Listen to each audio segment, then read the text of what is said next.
All right, we are live. So today in this lecture, I'm going to go through 4 problems from the sample problems. And I'm just going to go in order. So we're going to just do the first problem. And so here you're given a system where y is equal to 8 over s plus 4u plus minus 3 over s squared plus 4s plus 1d. So here's our g transfer function. Here's our d transfer function. You're asked to design a feedback controller for this, or I might have said even just a controller. Just clarification, whenever I say a controller, that means I mean a feedback controller. I'll be specific in feed forward, but we're not going to cover feed forward on this exam. All right.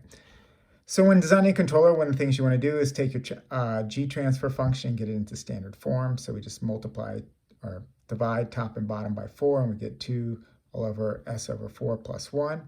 And so that becomes our new transfer function. And then with the controller is just simply looking at the parameters. And we have our gain, which is 2, our time constant, which is a quarter, which tells us that our PI controller, our controller gain is just 1 over k, which in this case is 1/2. And our integral time is 1/4, which is just equal to our time constant for the system. Now, using these parameters by design, GC over 1 plus GC is equal to 1 over s over 4 plus 1. And likewise, with our disturbance transfer function, where we have d over 1 plus gc, the 1 over gc part, that's just s over 4 divided by s over 4 plus 1. And then we have our disturbance transfer function minus 3 over s squared plus 4s plus 1. So that's kind of the closed loop transfer functions. Now you're asked to sketch the unit step response for a set point change. So here we're looking at the unit step response of gc over 1 plus gc. This is just a first order system. And if we look over, we have a gain of 1 and a time constant of a quarter. So we're just going to get a first order response going to 1 with a time constant of a quarter. For the disturbance transfer function, when we want to look at a step disturbance of that, we're going to have to look at the poles of D, right? Because we know we have a 0, which is going to drive the output to 0 at time equals infinity. We have a time constant of a 4th, but we also have this mess here. We have a minus 3, which tells us that's going to go negative. And then the question is whether we have oscillating poles, right, or imaginary poles here. And so we can just use the quadratic formula. So I have s squared plus 4s plus 1 equals 0. So my poles are minus 4 plus or minus b squared, which is 16, minus 4ac, which is 4 divided by 2. So that becomes minus 4 plus or minus square root of 12 all over 2. This is real part negative, and there's no imaginary poles, so that means we're not going to have the oscillations. And basically, what we're going to have is our system is going to come down and then kind of come back up. In this case, we're actually going to have an inflection, because if you look at the relative degree, you have a cubic in the denominator and a first order polynomial in the numerator, so there's a relative degree of 2. So you have an inflection there.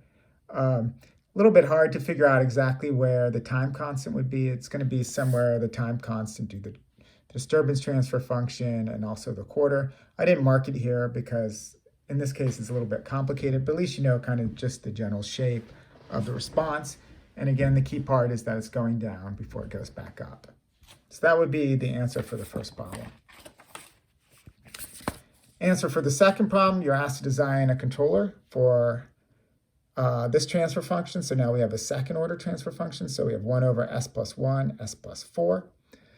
The general rule for designing a controller is that our controller is just going to be 1 over our transfer function g times 1 over tau cs, where tau c is the desired closed loop time constant, which in the problem statement is given as 5. So if I plug in everything, I'm going to get the numerator is just going to be this denominator polynomial here, and I'm just kind of squaring this out. So I have s squared plus 5s plus 4, and then I have my tau cs, which is 5s. And then I just work out the terms. The first one is I get 1 over 5s, and I should emphasize that this is a 5, so it's a 5. Looks a little bit similar to an s. And then there's our s term. We have 1 here, and then we have plus 4 over 5s. We arrange these terms in terms of p, I, and d. So here's the p part, which is 1. Here's our I part, which is 4/5 over s. And here's our D part, which is 1/5 s. And that tells us that our gain is 1, our integral time is 4/5, and our derivative time is 1/5.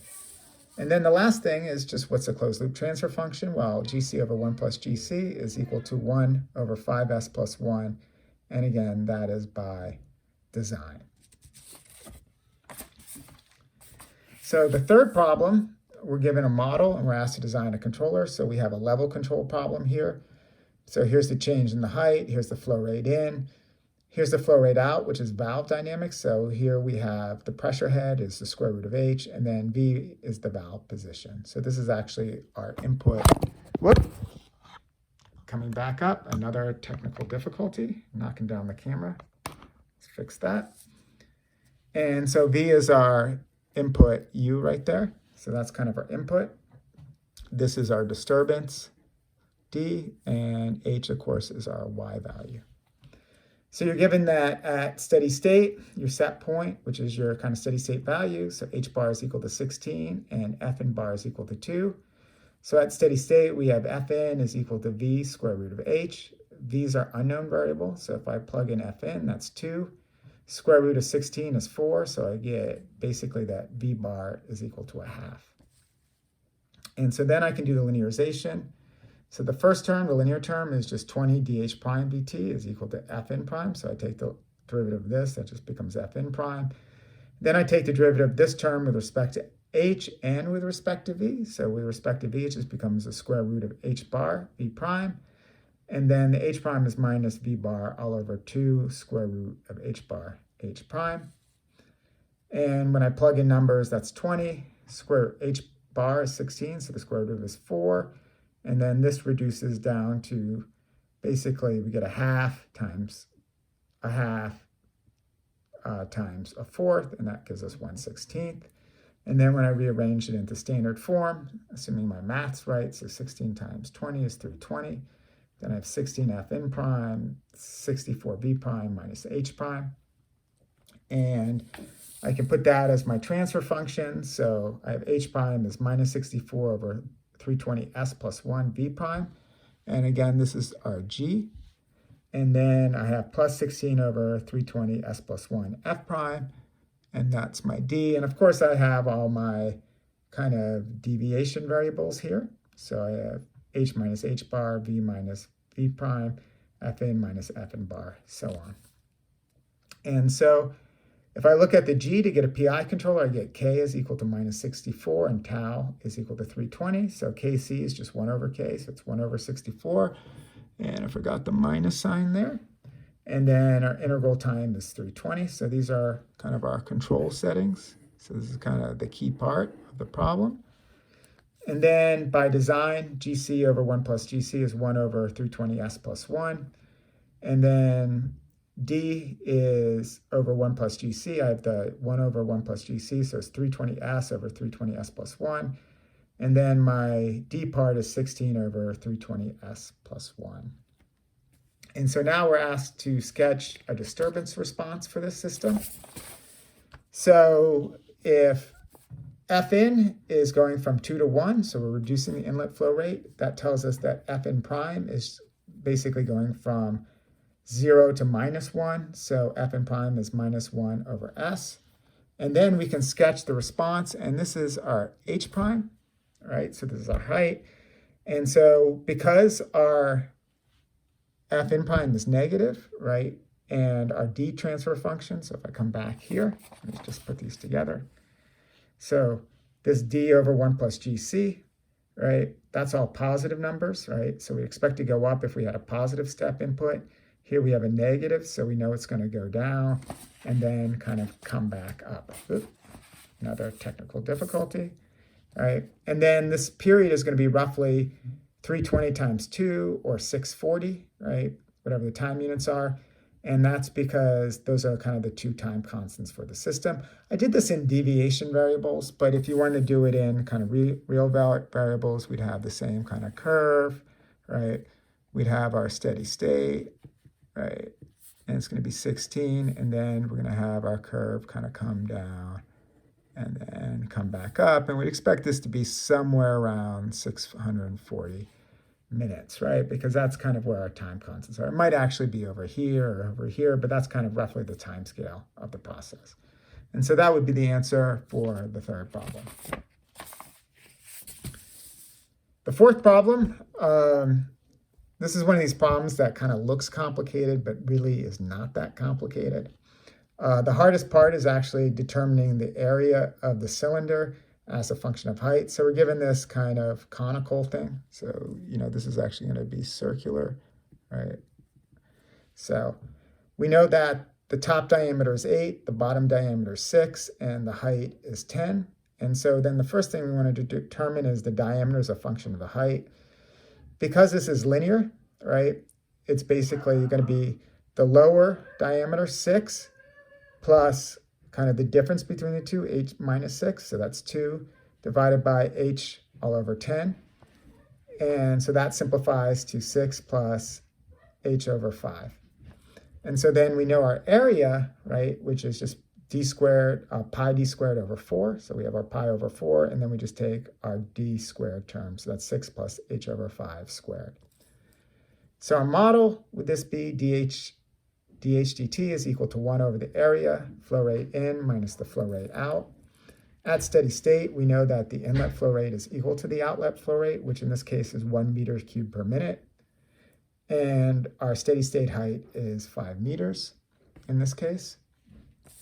And so here we have that dh prime dt, when we linearize it, is going to be simply just 1 over a h bar Fn prime minus F naught. I've already showed you the trick. When you linearize these equations, basically the area doesn't change. It just becomes the steady state area, or the area evaluated at the steady state height. So it's actually not too much math. And then when I plug in the height, which in this case was, did I mess this up? No, that's right. It's going to be pi over 4, and then in here, we're plugging in a height of 5, and then over 5, so that's 1 plus 6 becomes 7 squared. And then we put that all together, that becomes 49 over pi all over 4. And then when we finish this out, we get 49 over pi over 4. dh prime dt is equal to Fn prime minus F out prime, right? Just bringing the area back up here. And then when we take the transfer function of this, we get h prime is equal to 4 over 49 pi s, Fn prime minus F out prime. And this is what's known as an integrating process. But let me take a break for a second because my dogs are being bad. All right, back from a short break. So just kind of coming back here, we have our model in linearized form with the numbers. So 49 pi over 4, dh prime dt is equal to Fn prime minus F out.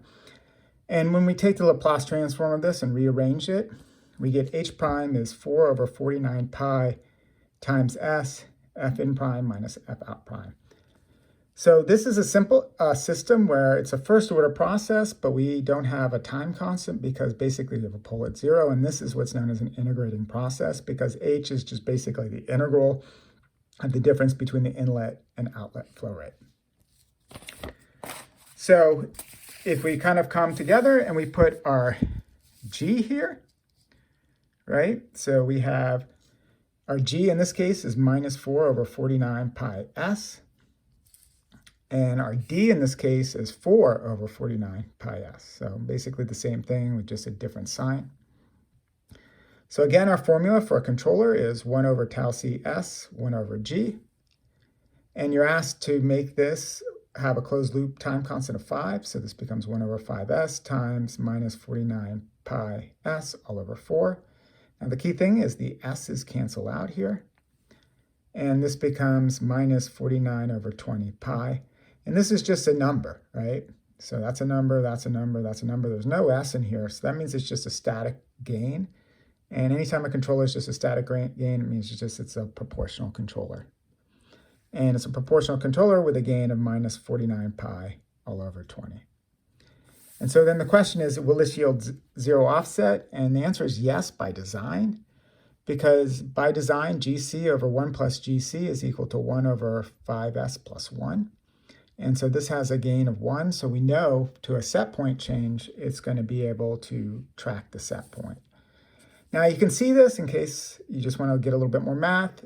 And here I'm just going to generalize it. So in general, if G is equal to K over S, and we have our C, which is simply just a proportional controller, KC, we get GC over 1 plus GC is equal to KKC all over S plus KKC. And then we divide top and bottom by KKC. We get 1 over S over KKC plus 1. And so again, we have our gain here and basically the same kind of relationship we have up here, right? So it's just a first order response. So in general, when you have an integrating process, the integrating part of that process, the 1 over S part, basically functions like an integrator in a controller. And so in general, when you have an integrating process, you don't need to use integral control for that process. You only need to use proportional control. So in general, level control problems don't use PI control. They just use proportional control because that's sufficient to give you offset-free control. All right, so those are the 4 problems. On Wednesday, I'll do the remainder of the problems. I'll also post on Compass kind of the specific content, but basically the sample problems kind of give you an overview of what's going to be covered. Everything is cumulative in this course, but we're not going to cover frequency analysis and feed-forward. That'll be covered on the final exam. All right, stay safe, everyone. If you have questions, put them in the comment section. All right, bye.